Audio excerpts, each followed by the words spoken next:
You're listening to the Hypnotic Empath, and I'm your host, Robyn Holm. I'm a clinical hypnotherapist, a body talk practitioner, and an empowered empath with over 2 decades of experience helping sensitive souls like you reconnect with your power. This podcast is a space for deep healing, subconscious transformation, and real world support.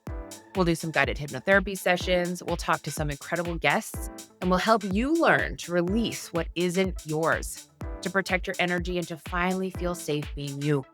It's time to move from surviving to thriving. Let's get started.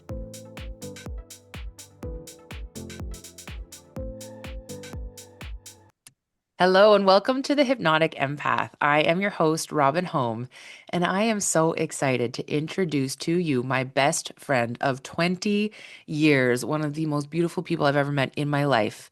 And as soon as I started a podcast, she was the first person that I messaged to say, "Will you please be a guest?"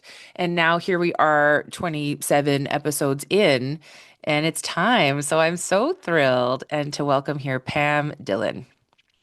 Aw, thank you so much, Robyn, for inviting me.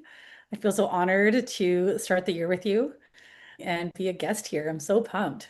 It is a nice way to So start the pumped. year. It is. So I Mhm. wonder, just for the people that don't know you, and many of you will already know Pam or have maybe even been lucky enough to have a session with her recently or in the past when she was an amazing RMT, the best that I've ever come across. But I wonder, just for our listeners, if you could just introduce yourself, explain a little bit about what you do and who you are. Yeah, absolutely. I've been a practitioner for a long time. Currently, my focus is on quantum healing with a background of consciousness and body talk. And of course, as you mentioned, I was an RMT, so the hands-on part is ingrained in there as a foundation as well that I can never get away from. I love it so much. But my focus right now primarily is to help guide people into finding their authentic expression, whatever that means to them.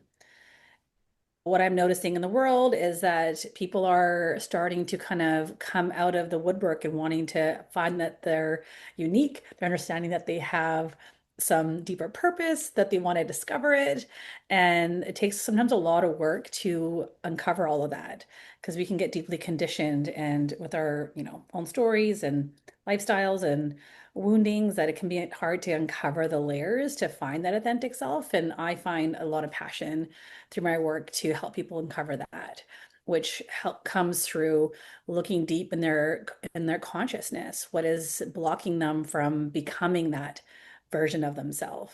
And we work together through the energetics, through the emotions, through the stories, through the physical, through the quantum, and help them uncover so that every time they come in for a session, they leave feeling a little bit more like themselves. Ooh, so you're not changing them. They are not changing. They are feeling more and more like themselves. Yes. That's gorgeous. That is gorgeous. I had never heard the term quantum healing before 10 years ago. Could you explain for people what quantum healing is? I know that's tricky. Yeah, this is why I kind of qualify this as quantum healing. It's because body talk has a strong foundation in observation. And it's like through observing somebody's system, through our awareness and our attention to somebody's system, that creates a potential for change in their body. So it's basically, if you like look at quantum mechanics and you study that science, then you can see that the observer effect is a grand thing to create change in a system or in anything. As soon as you watch a study that puts an observer, even a neutral, so-called neutral observer, into something, there becomes a new potential change happens within the body. So naturally, body talk has already always been in the quantum field of healing. We just never really labeled it that way officially. Back when it came out, because I think didn't really know what we're talking about. So now the vocabulary is becoming more common.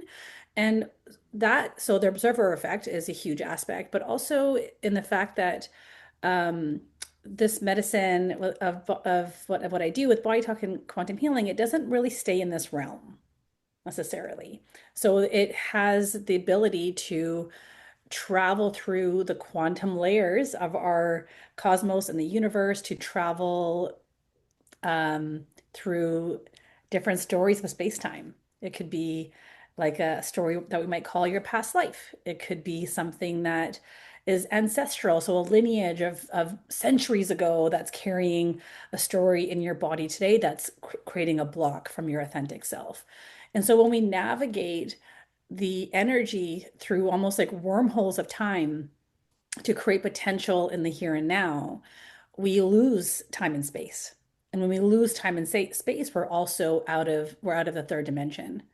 And once we're out of the third dimension, we're working not so much in the third dimensional scientific confines that kind of control this environment, but we're kind of going above into a different mechanics of science. And that science starts to go into uh, other things that are available to us that are beyond the 3D reality, which is like taking away time and space. So we can travel through those places to find even deeper stories of where you might have your block. And I had somebody explained it to me once. If you think about the quantum kind of like a river and it's flowing, it's always there. And when you have that observation, you're able to observe a different way. Then it's like pulling it out of the river. You're pulling that reality out of the river so that it can be here in this 3D time and space. Yeah. And I find it really interesting that you talked about the 3D because you and I both started all of our training in the 3D. I come from the fitness industry. You come from as a registered massage therapist. And we actually met at Ladies World at the gym at Ladies World way, way back in 2005. So all of our training was the body, was the 3D body. And I know for my own self, it was at the when the explanation of the 3D body stopped making sense, aka I had injuries that weren't healing no matter what I did 3D. No matter what I did 3D. That's what then led me to body talk was trying to figure out why all the things that should have worked weren't working for me to heal. And that's when I started understanding that the body can hold stories and we hold memory in our fascia and we have these places in our body that we love to dump stress and then the body starts to dysfunction or we start to exhibit dis-ease, for example. So then that's when I started to become aware of these different dimensions and how everything is interrelated. How did it work for you? So similar in the sense, yeah, of course, I grew up in the gym first. And that's like, with the hands-on with the body before I even went to RMT school, I was already in the gym. And then started with that kind of desire of like, oh, this is like, I want to get into the health field deeper than even what I was finding just servicing the gym. I was like, oh, I want to get even closer to the body. And then I got my hands right in the body with massage. And then it started to come in my practice a good decade into my RMT practice where I was like, oh, I'm starting to feel the same thing you felt with injury with my own clients and with myself also that I could, as you mentioned, thank you so much. I was really good, am really good at massage. And so in that knowing of my own ability, I was like, how come I can't really get this person to full capacity in their healing? And I'm the type of practitioner to not just settle for that. I'm just kind of a curious person. I like to investigate, I like to study. And so with that, I was like, huh, I wonder there must be. There's no way we're given like all this ability in our bodies and it stops here for the potential to heal. It just didn't make sense to me.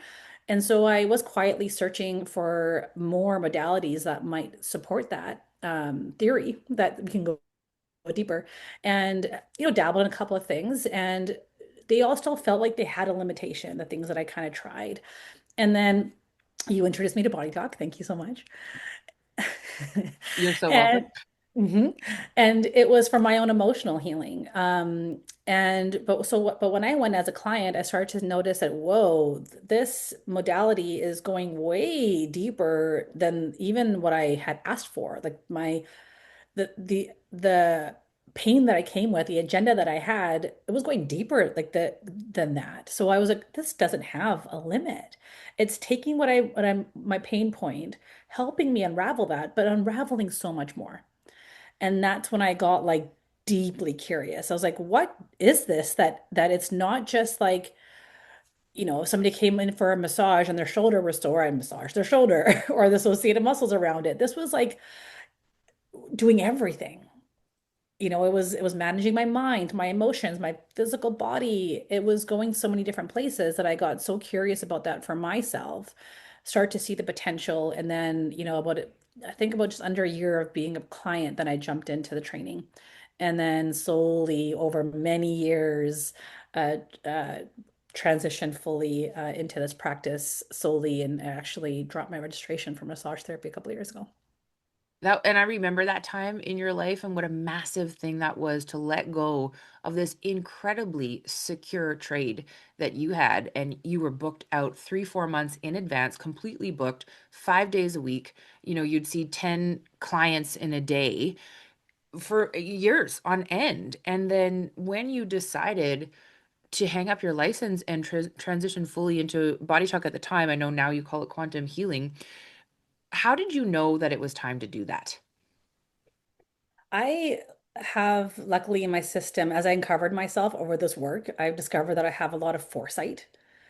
Oh. Um, so I kind of knew, even when I was like about 5 years or more prior, maybe about 5 years prior to actually ending my license, I kind of knew. I had this like feeling, and I just knew I was preparing for retirement in that world, and I couldn't see it. I didn't understand how that was going to happen, but it was just like a clear like heart knowing that I kept, in my mind I was like, maybe I'm not going to register this year, but I would. And then maybe I'm not going to register this year, but I would, because it was more foresight. I just kind of had this inkling, like almost like keep working towards this path. One day you will drop this register massage therapy. And it's what was odd about that is I loved massage. I still love massage. And so it was an interesting kind of thought that came through, almost like a guided thought that I was like, I wonder why, because I actually really love my career and I'm not looking to necessarily drop this thing that I also worked really hard to achieve.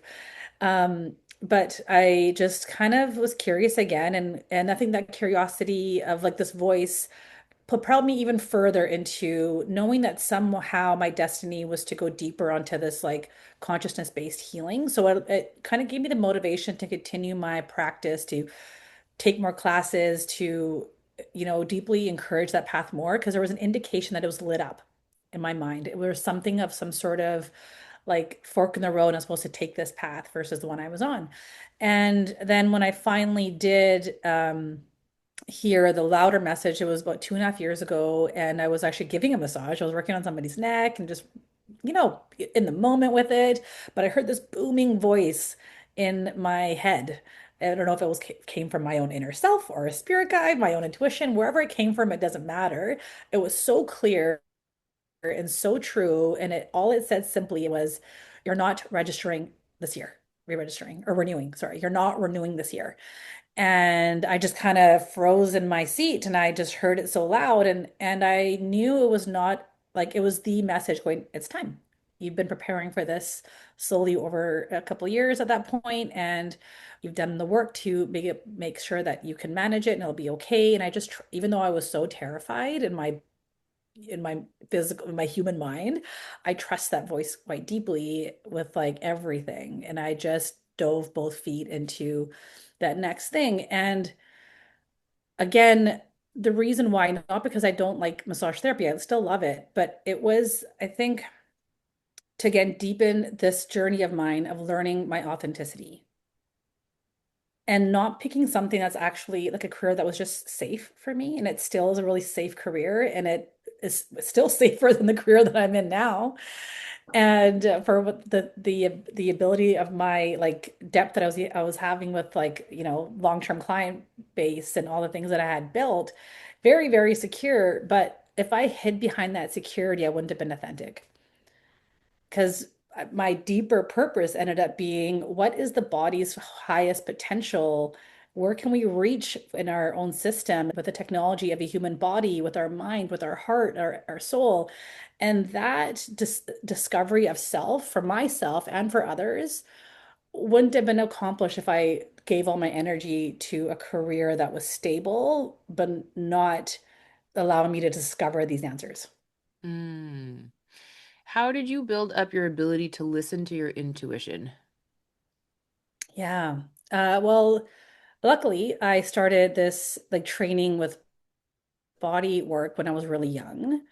And so I think before my brain was even fully developed, right? And I was 17 when I started to get my hands on people, like in training, before that, unofficially even, right? And I think that already, without really knowing, of course, your body starts to get an innate sense of subtle through training, even with my hands. Like I started to feel deeper under the skin than most people can. Like the training for like massage therapy in BC is just wild. And the things we have to do to train the subtle senses of our touch is just so incredible. And I think that was the precursor of understanding like what maybe say tissue felt like on day one of school, perhaps, and what it even feels like now, or even 6 months into my training. And I was like, whoa, my hands are developing. There was, the teacher who was like, oh, feel this trigger point. And I was like, I can't feel it. And then one day I just could. And I was like, what happened? There was something that changed, but from like this state of that. I couldn't feel it yesterday and today I can. So therefore, potential lies there. Something that I thought was impossible is now possible. I can now, before I couldn't even tell you where a muscle belly was, and now I can feel a certain every little grain of that muscle belly. So I started to realize with, these trainings and with focus that you can start to develop such deep sense. And then, of course, with body talk training, there is courses in those programs that help build your subtle senses. So my innate sense of touch was already quite strong. That just foundation for, we've done this course together to Mindscape, which is a course that deepens your ability to practice your subtle senses and see and test them. And what I loved about that program is that what I discovered is that those senses were already there. And this class just basically allowed you to practice them and then prove it to yourself that you were right on. It was a way to have some like just I guess proof that you could do it because you were being tested in it and you saw the results. And so you could trust yourself and lean into that. And that just started to build over lots of practice. Practice for sure. So is everybody intuitive? I believe everybody's intuitive. I So truly anybody believe can that. train this then through practice. Yes, Mhm. it truly can. You think just like, you think that we can't feel into something and then you put your hands on something long enough, you'll feel it. It's, or see it or smell it, taste it, all through the subtle senses that we all have our ability to have stronger ones. And I think as you discover and you lean into them, you will discover where your superpower is in those subtle senses and which one is yours. Hmm. What do you wish you had known when you were younger? Oh, wow. I wish I would have known that it was all going to be okay. Yeah. Yeah. I felt really lost as a child when I look back and think about it. And um, the world was really overwhelming, and the world was really loud and confusing and scary. And I went inward a lot to cope with that. And if I think about my little self now, and if she was to see me today sitting here, I feel like I want to tell her like whatever those big moments were, the bigness in the world that you felt and those scary moments and the overwhelm, like it's going to be okay. That was you just already knowing that your subtle senses were really turned on, that the world was really loud because you were so open to hear and feel it all, that this will become your superpower.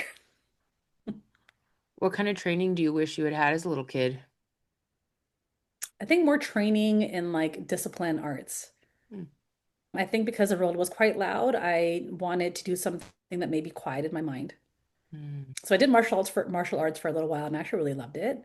Got to my blue belt, then I quit. But something like that. I actually wanted to learn how to dance. I didn't get a chance to do that, but something that would have brought like some deep focus where I can take all that activity in my body and mind and focus it into a single point of concentration. So why do you think you are so sensitive to your environment? To go into the quantum world at that point, as when I discovered as I'm discovering myself, I'm also discovering that my soul has done this a lot. That there's a history in my body, in my wisdom that my heart carries, that my soul carries, that this my system carries that is quite ancient. And as I uncover the layers of self and I uncover my authenticity, that comes with all the lessons I've learned, not as Pam, but as whatever name my soul has. And all that stuff I feel like builds up. So if we can wake that up and uncover ourselves and all this inner wisdom that we've built over many lifetimes starts to emerge. And I think that if I really feel into it, This is not my first go around. I'm practicing subtle senses. Hmm.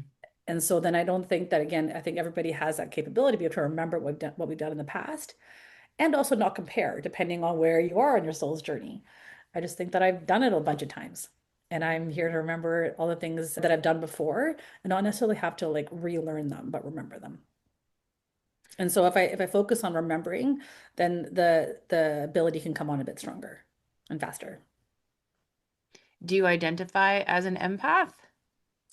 Yeah. Yeah. We were having a conversation the other day where we were talking about human design and our charts and all that. I wonder if you wouldn't mind sharing a little bit about that because I found it immensely helpful. Yeah, sorry. Yeah, totally. I was going in the quantum world, but we'll come into the human world here for a moment, talk about empathy. Absolutely. And so, sorry, repeat the question again. What part? Oh, do you identify as an empath? Right. What was our second part there? Oh, the second part was when we were talking about our human design charts and like Yeah. that the center being open. Yeah, totally. So, human design, as people might know, or if they don't know what it is, it's kind of like I imagine like a blueprint to self, like a way to understand your personal vehicle as you've chosen it for this lifetime. So I really believe that I've chosen the vehicle that I want to be in for the gifts that I want it to contain to help me out the best it can in this lifetime. And for some reason I chose a system with an open empathy center. So basically what that means is in my human design, my emotional center is completely open. Not even a single gate is defined in my emotional center, which then therefore gives me a vehicle that is really susceptible to bring into my body the energies around me, the emotional energies, especially around me. When it comes into that open center in my body, it comes in and it amplifies and it gets really loud in my system. So another reason, of course, that there was an overwhelm as a child. Um, and the not understanding how to quiet it down because the world was so loud, but the world was so loud because my body was taking everybody's emotions, drawing it inwards, and then like blaring it on a speaker. Yeah. And so that's what my body is designed like. And lots of people in the world have these open centers and they don't know that they do. And the world is really loud in their body. I have one as well, and so do both of my children. And it is loud is the best word that you could use. And I'm very sound sensitive. The fastest way that I can tank my own system is if there's a lot of noise going on around me, and then I am trying to have a conversation over top of it. Oh my word, nothing could be more draining. I actually had a couple of friends over the other day, long-term friends, and they had their children and my children, and they were playing together so wonderfully right in the next room, very loud, very, very loud. And then I was trying to catch up with my friends. And so they're talking and I'm talking. And after that was all done, I had to go and lie down just for like 5 minutes because the noise for me, it was the noise is really tanking. And it's actually the thing I've struggled with the most in being a parent is how loud children are. And they're meant to be loud. They're supposed to be loud. But loud for me is really draining. And so having the bubble of protection does help a lot for me. But how do you deal with that? I think for me, when I start to really change is for me to understand that the emotions that are in my body that are on my own are amplified. And so then I was able to like go, okay, let's just take a breath, get grounded. It's a lot louder in here than it is actually out there. And I think that would just honestly that thought would just help me regulate because I think a lot of my overwhelm also would be added because I would have such sympathy for the person that was maybe upset. And I would get really upset with them and even more so. And I would go, wait, wait, wait, wait. I don't know if it's even true or not, but I'm going to just say that it's louder in my body. So maybe they're actually better, okay, more okay than I think. And I think that that started to help me kind of just breathe and first recognize that part. That was kind of stage one. And then starting to feel a little bit more discerning on which emotions are mine and which aren't. And I started to really honestly practice non-attachment. That was kind of my practice. And I also have a human design type that is called a splenic authority, which means that my inner authority isn't emotional. It's just by quick instinct. And so my emotional field doesn't really it doesn't have authority over my life. It doesn't govern my life. It's not the thing that I use to make decisions or to make choices in the world, what's hard emotionally or not hard emotionally. So because emotions don't run my world, even my own emotions don't run my world, I kind of honestly have put it to the side a little bit. Not that I don't feel my emotions when they're in my body really beautifully. I actually love feeling my emotions. I don't run from them. And I think that's the biggest thing for me too, because I don't have children that are loud. I don't have that world. I have a really quiet home actually now as an adult. My spaces, I live by myself, so I don't have that. So I have the privilege in my world to kind of go inward a lot and to practice just feeling deeply my own personal emotions that are mine and letting my body just sit with them, breathe with them in a quiet space. And it's usually no music, totally silent.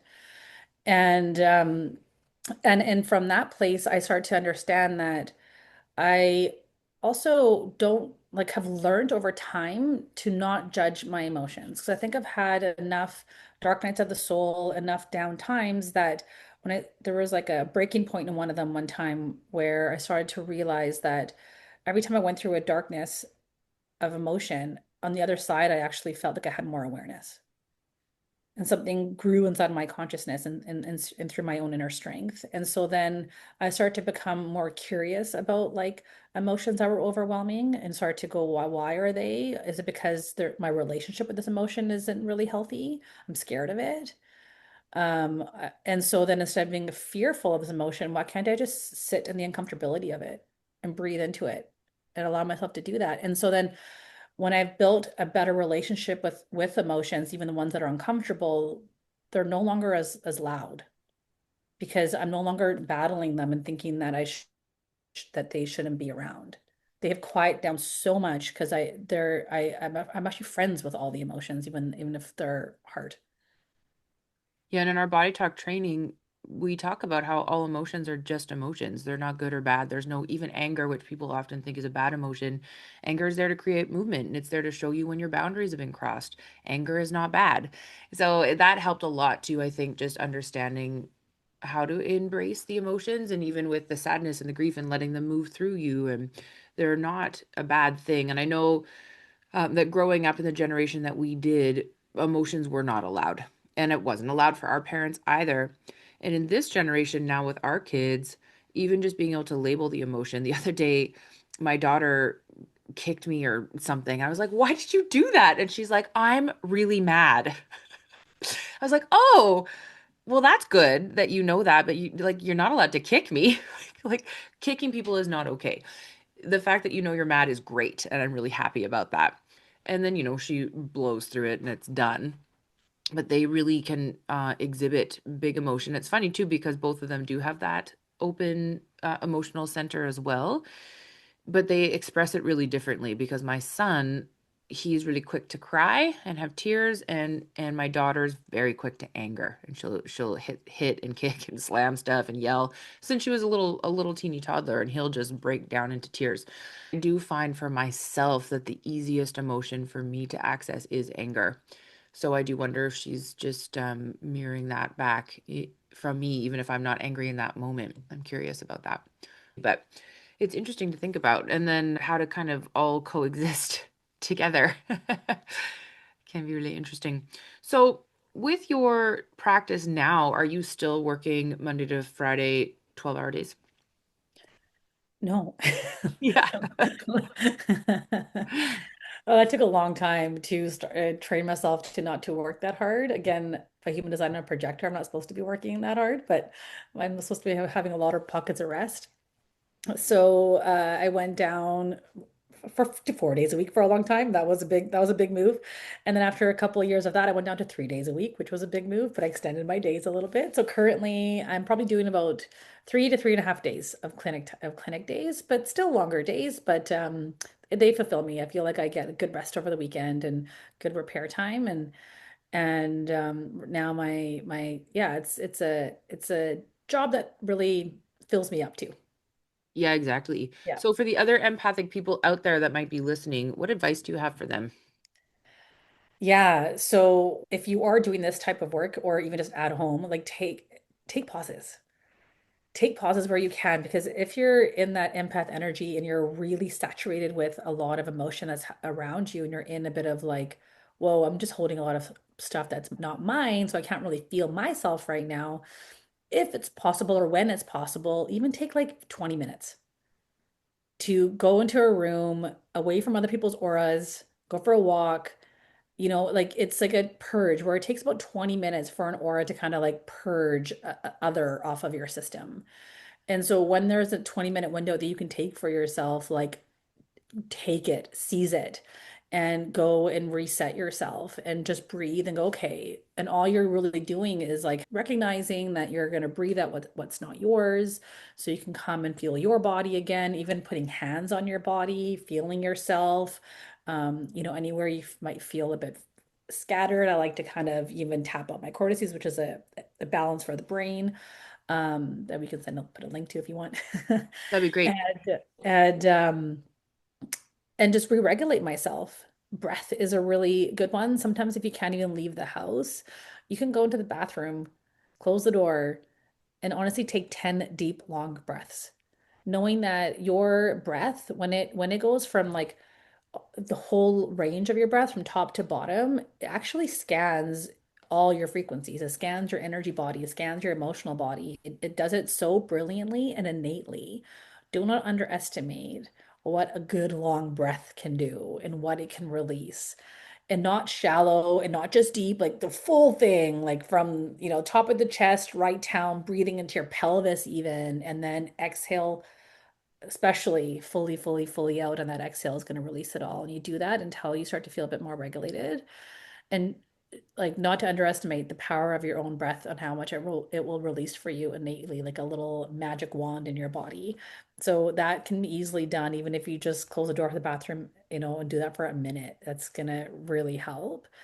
So it's finding effective tools within your day that are attainable, that you can do. And if you can't even get to the bathroom and close the door and you can't have alone time because you have to watch your kids or whatever and something's happening on, take 10 breaths right there and put that bubble around yourself. That's your room. So, of course, Robyn teaches this beautiful protection bubble. And no matter what, that's like a beautiful force field of your own sovereignty.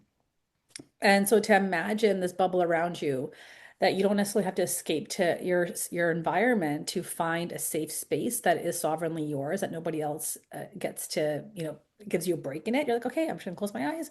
I'm gonna imagine like being in this egg of whatever shape and size with this beautiful energy that's just mine in it and it's soothing me and nurturing me. And in this place, I'm going to take 10 deep breaths.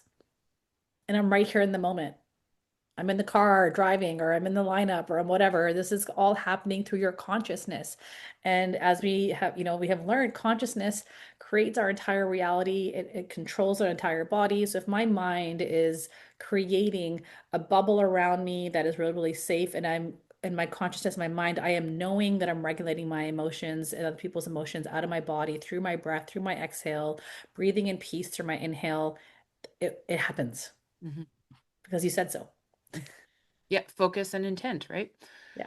Yeah, it's beautiful. And the subconscious loves imagery and metaphor. So when you use your imagination to imagine that bubble or that egg around you, and then you combine it with the breath, and then you have your focus and intent. Yeah, it is so. Mhm. That's a really good tip. I love that. Um, Children often do follow parents into the bathroom, but Totally. I love what you said though about creating like that bubble in that space of sovereignty. That is such a beautiful way to say that. Yeah, I think that sometimes, of course, like again, I don't have children, so I don't know the ins and outs of the day-to-days with that. I mean, I can observe because, well, of course, I've got lots of friends with kids and I've been around kids a lot. But yeah, in those moments, like not forgetting that again, we live in a quantum world and our consciousness is everywhere, and we can create a bubble of safety no matter where and what you're doing. That we don't have to have the 3D like world to hold us safe. You have your own energy body, you have your own spirit, you have a ring of spirit guides, however you want to like picture that. And again, what Robyn, you and I both have like learned over and over again over the past, many years is the power of our so-called imagination. Like it's like it is wild to know that when we really use our intent and our intention on that field, you can feel that shift. It's like palpable. And when you just really put your attention on there and like see it or feel it or sense it, um, and you believe in that, really truly, you just get anchored in that grounding. your nervous system will shift. You will breathe more easily. It will quiet down your system. So, however it works, who cares? Yeah.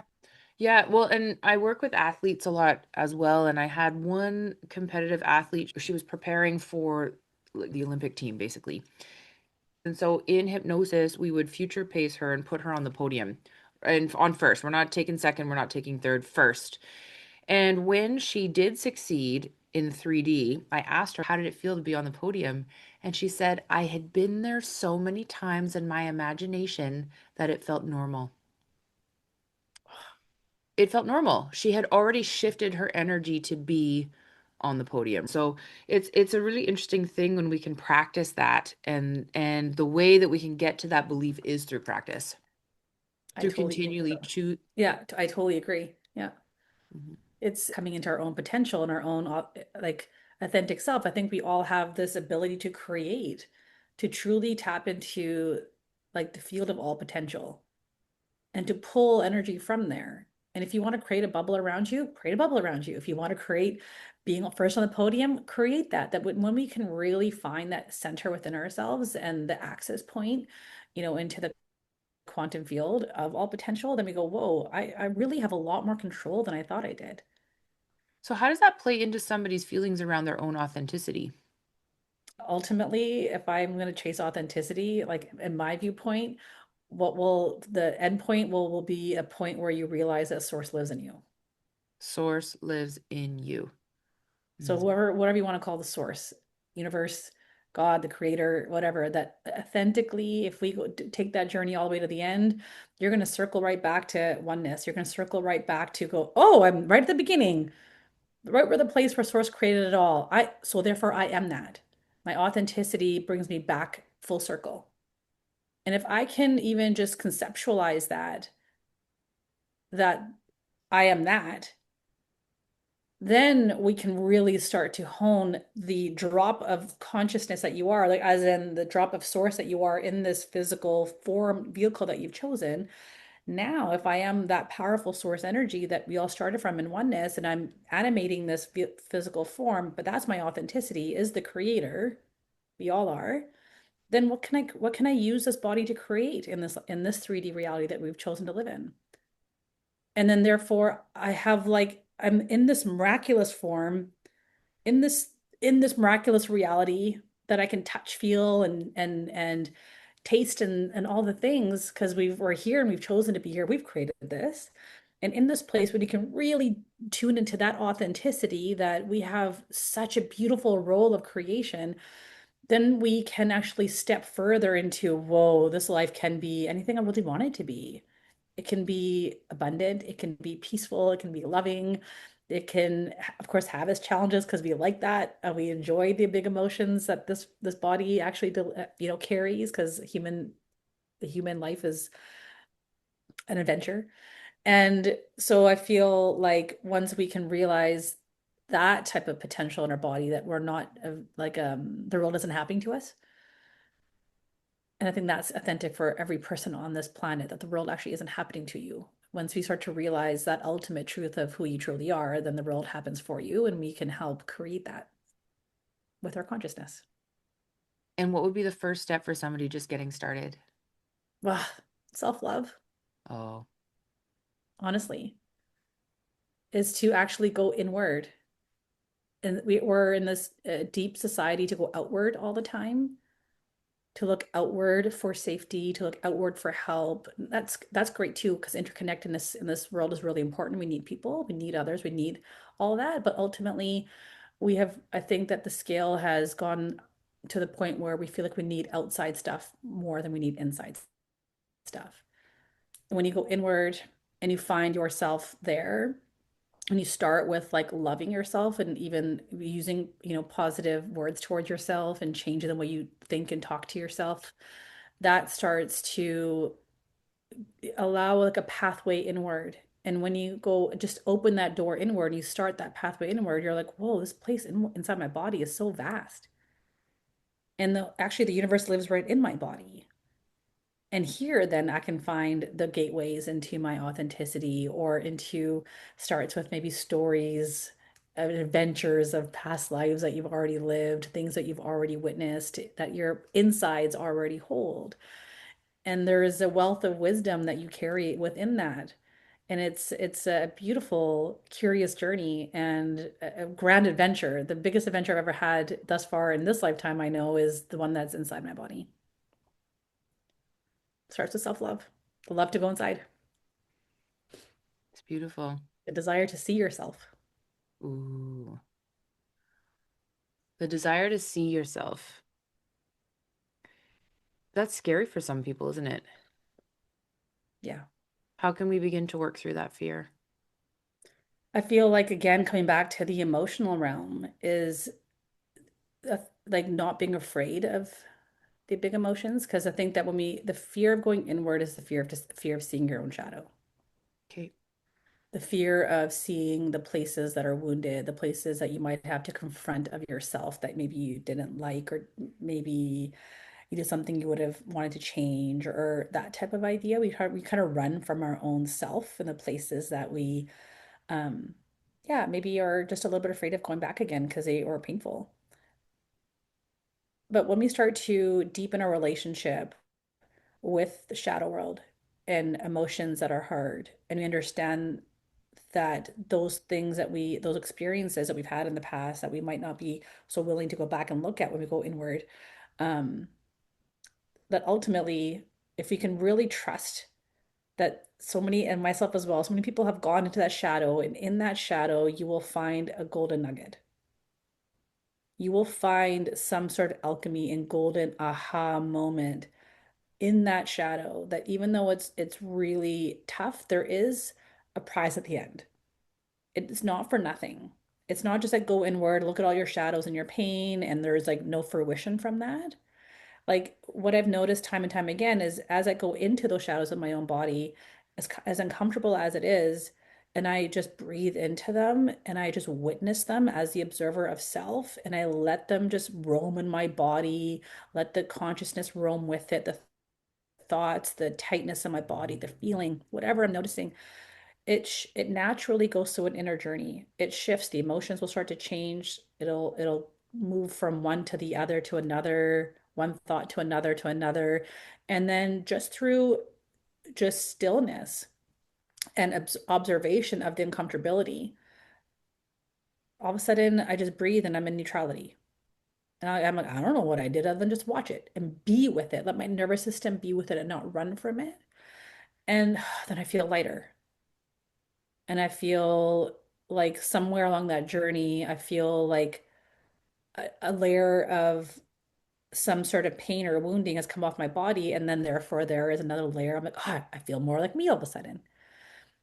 And I feel like when we allow ourselves to feel the challenge, the curiosity of what's on the other side, deepen your root into perseverance, and then step forward into that fire, knowing that fire is gonna like feel uncomfortable, but it's not gonna actually kill you. It will actually liberate you on the other side. And so it's actually asking people to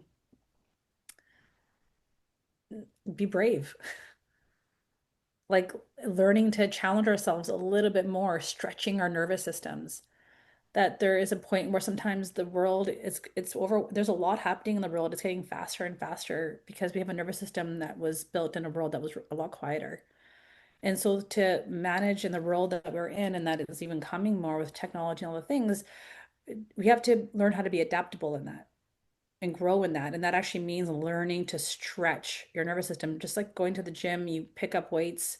You don't pick up a 2 pound every single time. You're going to eventually pick up a heavier weight to stretch the uncomfortability in your body, to grow more and to deepen your ability to hold more. And if we keep running from the pain and the darkness inside, we're not like doing that inner gym work. We're not lifting the muscles within our own system, with our own nervous system to handle what is happening. So that as we grow, all that stuff piles, it gets heavier and we can't carry it. And so it's almost like for me, like an inner weightlifting aspect, going, can I get stronger with every shadow? Can I push through it and go, oh, okay, now that feels light and it feels like no big deal and it no longer is riddled within myself. And so as hard as it can sound or be in the beginning, I have only found for myself that it's never been a waste of time. It's always been liberating. I've always found more peace at the end and more light to my body because of it.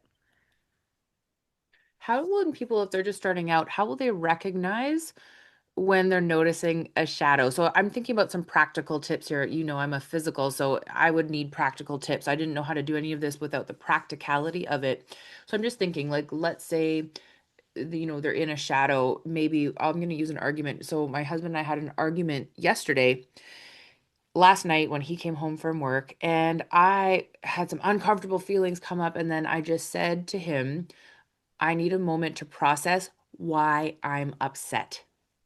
Because something he said, he didn't say anything wrong, but something he said triggered me. Something in me then came up, and I was like, okay, that's an overreaction, which means there's something subconsciously that needs to be healed or is looking for attention. And I needed actually the entire night and even to sleep on it to really untangle. And I found myself being like, okay, I had that big feeling, and then to like revisit it in my imagination to be like, what was I feeling? What was really underneath that? This is what got my attention, which was anger. But then what really was underneath that? So I just when we talk about, I was just kind of sat with it. I found myself waking up and thinking about it in the night. And then by the next day, I had the clarity so that I could come to him and be like, I know now why this was upsetting. It's because of this. And so then we were able to talk through that. I was able to apologize for my overreaction. And the way that I treated him in my overreaction was what I apologized for. I didn't apologize for the feelings that I had because they were valid. I apologized for the way I spoke to him while I was having the feelings. So I apologized for that piece. And I told him, now this is where my subconscious work is. Now I know where I'm going to work next in my subconscious is there's this belief system underneath all of that that was triggered by him saying something, etc. And our relationships are a great place to look for those triggers, whether it's with your kids or your spouse or your mom or your dad or your siblings or your friends. It's a great way to show us where there's subconscious work to do because of that trigger. So in your experience, if you find a shadow piece that comes up, are we meant to work with it right then and there? Can we wait and pull it up again later? How would you navigate that? I love what you did. Your example of the story is exactly what I would do. Like for sure. And so it all depends, like, so it all depends on what's possible in that moment. Like it's hard to, if we're in a reaction, of course, it's really hard to stop the whole nervous system overwhelm that's happening in the moment and say, nervous system, stop being overwhelmed. Like I need to find the discovery about what's happening in my subconscious mind. No, like you're gonna have a human moment. You're gonna react. That's normal.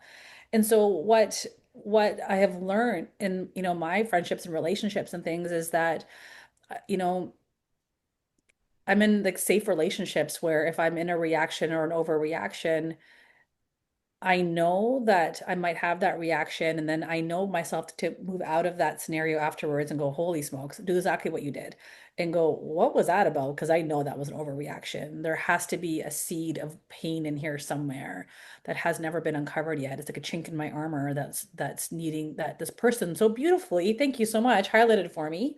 And then because I'm in a relationship with this person, they highlighted it for me. I got to have a reaction, and then I go, whoa, I have some work to do. And then you do exactly what you do. You go take the time, you let your nervous system breathe. You first sit with that emotion. Like, what am I feeling in my body? Like, track it.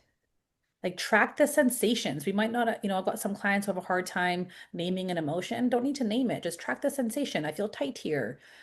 I feel fluttery here. I feel a temperature change here. I feel like whatever is happening in like the physicality of your body. I can't breathe deeply, whatever that is, just be with that. Don't run from it. Just go, I'm having a hard time breathing deeply. Okay, whoa. I'm gonna just be with my breath for a moment. Okay, I have a really deep heaviness in my chest right now. I'm gonna put my hand on my chest and just be with it for a moment, to then be with yourself in the sensations that are happening. And when present with yourself and the sensations and you're holding yourself in them, you're witnessing them, you're just with you, they start to shift. It just that's the nature of it. And then once the nervous system has went through its experience, then you can shift into, okay, what is, allowing your own mind, like in your going into your deep imagination, show me. Show me a memory. Show me, let me hear a sentence if I can. Like, give me a little bit of an understanding. Oh, maybe I just got a visual of my 3-year-old self. And I'm gonna, okay, maybe I don't really know what it is. It's kind of opaque and I can't really tell, but just be with that understanding that this person triggers something that's older than your relationship. And so therefore that person that triggered you didn't actually put that wound there. It was already there. They just kind of like pushed the button of it. And what they did is help you reveal that there is still something within you that needs tending to. And if you can't find that tending to, but you've done the work to at least regulate your nervous system, you could even state that back to your person and say, "Hey, I don't really know what that really hit. I can't really find it, but thank you for giving me the space to like just breathe through it or regulate myself." And I know that that has a deep wound of some sort. And I know you didn't create that wound. I know I have a reaction from something deeper. I'm going to assume it comes from some story within myself that my subconscious is trying to reveal. I'm going to try to do the work to uncover it by myself, or I'll go ask for help. Yeah, and I was just gonna say that a lot of this we can do on our own, and then sometimes you do need the observer, the outside observer, and that's when you reach out to somebody like Pam or to me. Sometimes for certain shifts we need a certain observer that is outside of ourselves, and that's what I always say. That's what I do in my work with hypnotherapy and body talk. I'm just the observer. I'm not healing you, you are healing you. I'm holding space for you and I'm the observer. I'm bringing in that observation, but we can do a lot of it on our own. But even with just this trigger yesterday, because I'm not really sure what the root of it is, I said, then this is what I'm going to work on in my next session. This is what and I wrote it down. So when I have a trigger like that, I write it down so that I'm very specific so I can use my time in my own therapy sessions more effectively. And I say to my clients, pay attention to your triggers, bring that to your next session because that will be our way in. That's our way into the deeper subconscious wound. It'll show up like a trigger. Yeah, I did a program for a couple of years called the Conscious Living Investigation, Mm. and it worked just on that concept. We learned how to do it in the moment. So you're talking about, can we do this in the moment? When we wait? Yeah, most people are going to wait to kind of move through it over time and let their nervous system relax first, then then discover the subconscious. But there was a really cool program where we learned this 5-step process where we practiced doing it first with like in our anything that we have a reaction to or a judgment on, that there you can discover a belief system. And what this system really revealed is that the belief systems that we carry in our body that can control us sometimes, they live in the small judgments and reactions as much as they live in the big ones. It's like wearing a pair of sunglasses with a belief system. If you look at this deck of oracle cards is on my table and it's a bit scattered, and so I'm having a judgment. Oh, that should be in a neat pile. This shouldn't be, all upside down and whatever. And so there, and it's not really affecting my life. It's not like a fight with my husband that I'm going to get worked up about, but I'm having a moment where I noticed I don't like how that's sitting there on my desk. It's non-threatening. And then you can get curious about what's my relationship with perfection, and get curious about that. Where do I have a belief system that things have to look in a very certain orderly way? And why does that make me feel like I get safety somehow? And why would that bring safety? Was maybe my childhood a bit chaotic and not in an orderly fashion? Perhaps that's why I can't handle the fact that these cards are scattered. And so in that moment, you can actually use these like little reactions and pick one and start to go and get curious. I wonder why I care. And I think we underestimate the quiet, subtle sounds in our world, in our life. We just try to work on those big, big, big reactions when our brain is fired up, our nervous system is fired up, and it feels like the work is really hard.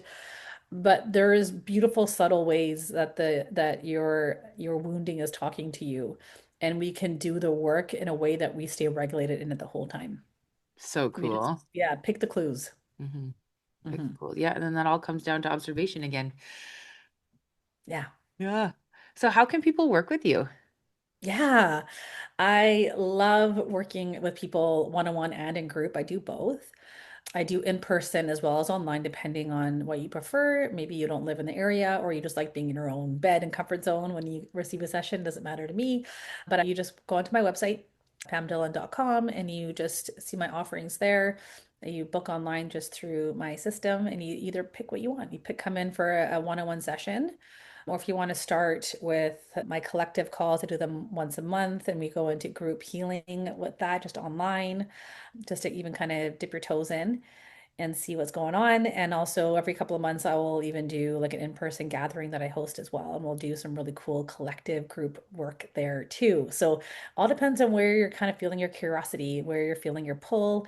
I kind of recommend coming in for a one-on-one session first to really kind of be able to tell your story, speak about what your history is, what you're working on, what your goals are, and then we can get really specific with you. And it ends up being a really fun adventure. And then you get to know yourself a bit more every single time.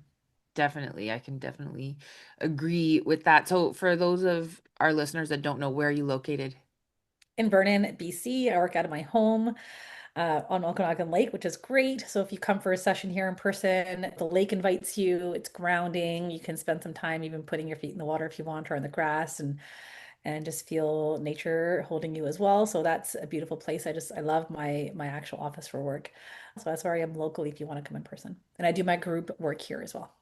And oh, how times have changed because in our past, we've had some wild parties Yes. in the same space when we were much younger. Yes. Yes, it's full circle. I actually was having that thought yesterday. And my old bedroom when I was in massage therapy school is currently my treatment room. And I had memories this week of going, whoa, like this is the room I sat in, blood, sweat, and tears over those textbooks, falling asleep on my desk on those textbooks, trying to become something. And I just never would have predicted that I'm here in this same room again, not even an RMT anymore, but like doing this work that I honestly didn't know I'd get to here in this lifetime. I didn't even think it was possible. I didn't know what was the potential was until I started to find it. And it just blows me away, the full circle moment where life can maybe look similar from the outside, where the room looks the same, essentially on the furniture inside, but the world is completely different. Wow, that's super cool. What's next for you? Yes, what's coming up next? I'm running a retreat, my first international overseas retreat. I'm pumped about that. Where I'm co-facilitating that retreat with a dear friend of mine, Dr. Kevin Preston, and we're going to be running a 7-night retreat in Madeira, which is a little island that is off the coast of Portugal, and Morocco, like in the middle of the Atlantic Ocean there. And it's like this wondrous island that makes me feel like the land before time. And I'm pumped to be expanding into international retreats. Yeah. Wow, that sounds, is that currently full or are you still taking applicants? We're currently technically full. There might be a space for a shared room, like maybe one last spot potentially there. If you are curious, there is still an application form on my website. You can find that and send it our way, and we can see how that works. And if you go into my newsletter and pop yourself into subscribing onto that, will be any future events that we do. I'll obviously be informed on that. I'll have some retreats planned for the future, and I've already got my mind thinking about what I'm going to do for 2027 an international retreat. So there's lots of future things happening and like beautiful ways to connect. I love in person for that deep soul connection, getting into community that way, deepening bonds with people that are doing similar work than you, and also just having an adventure. I've been a traveler, as you know, as you have been as well, for like most of my life.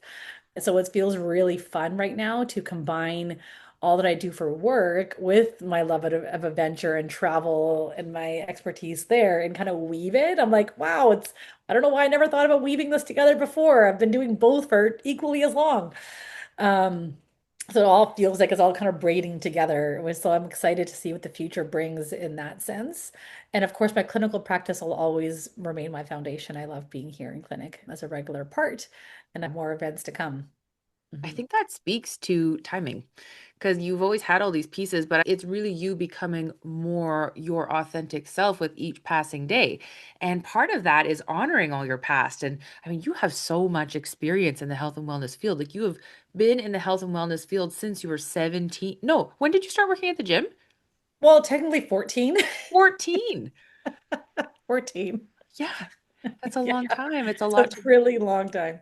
It's a lot to bring to your space, and you are so wonderful at holding space for people. I love you so much, and I am just so appreciative of having you in my life, and watching you bloom into helping more and more and more people, going international and all that. You just help so many people. I know you're going to help more and more and more as time goes on, and I just want to thank you for that. Aw, I can feel that so deeply in my heart right now. Like the journey, we've been on together for, oh my gosh, 20, just over 20 years. Mhm. It's pretty wild. We've watched each other grow up side by side in this whole thing, and to witness you and both of us where we've come, over the past 20 years has been just a miraculous ride, and it brings tears to my eyes on reflecting on that. And yeah, like this huge place in my heart that you get to sit in and be in all the time, and I just love that. And I want to thank you for always seeing that in me too, and help anchoring that, and holding potential for it and guiding me. And I remember even when we were first, 20 years ago, honestly, like the journey of my finding my self-love came through our friendship. I didn't have a lot of that 20 years ago. So if the key to authenticity is self-love, man, you've helped me find that. Aw, Yeah, I'm so truly. glad. The first time I saw you, I tell this story a lot, but the very first time I saw Pam, she came in this glowing, angelic being. I was like, who is that? And it was immediately love at first sight for me. And then she doesn't even remember us meeting that time. But I was so struck by your beauty. I was immediately in love with you, immediately bonded in my heart. And so my love for you is unconditional. And I'm glad that I've been able to help you discover that self-love, because it's always been really, really fucking obvious to me. Oh, and man, when somebody can witness you unconditionally and they see your worth even when you can't, and they hold that torch for you, that is the lighthouse that people sometimes need. And that's in this place of interconnected relationships where if that lighthouse wasn't there, then I couldn't have got to that shore. So like you're a lighthouse for a lot of people. And it's just, and that's honestly saves lives. I wouldn't know what I would have been without somebody holding a torch for me and saying, "Hey, I see your worth." And so it's priceless. Thank you. Yeah, thank Yeah. you. Thank you. Thank you for the space you've held for me too. Okay. Well, thank you so much for coming on the Hypnotic Empath. I'm going to put all of your details into the show notes so that people can find you. And I love you. I love you. Thanks for having me on. Thanks for Thanks coming. everybody for listening. Yeah. Thanks. Bye. Bye. Thank you for joining me today on the Hypnotic Empath. If this episode resonated with you, I'd be so grateful if you'd follow the show, leave a 5-star review, or share with somebody who needs this kind of support. You can find more resources, hypnotherapy audios, and ways to work with me at robynholm.com. And don't forget, your sensitivity is not a weakness, it's a gift. Stay rooted in your power, and I'll see you next time.